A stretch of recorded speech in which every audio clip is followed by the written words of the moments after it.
Cook అయిందా లేదా అనేది మీరేం కంగారు పడక్కర్లేదు. ఇలా చికెన్ కట్ చేస్తుంటేనే ఇది ఎంత జ్యూసీగా పర్ఫెక్ట్గా ఉందో చూడండి. ఇలా ఫోర్క్ దిగితేనే చక్కగా వచ్చేస్తుంది. మరి grilled lemon pepper chicken with peanut sauce.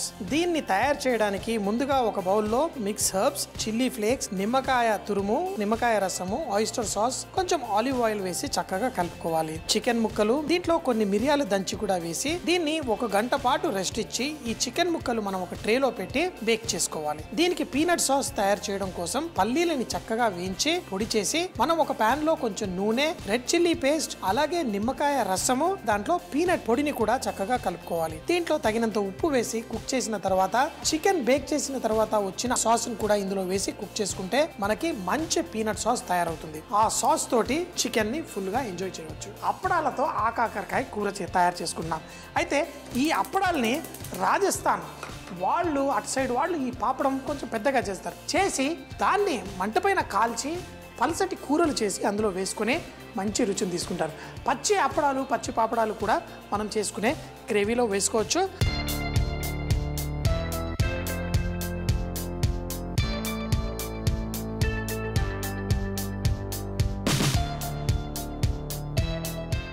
ఆకాకరకాయ ఈ అప్పడాల కూర ఎలా ఉంటుందో చూడండి. ఇందులో మనం నూనె వేసుకొని ఆకాకరకాయ లైట్గా వేగితే మంచి టేస్ట్ వస్తుంది. దీన్ని లైట్గా వేయించుదాం.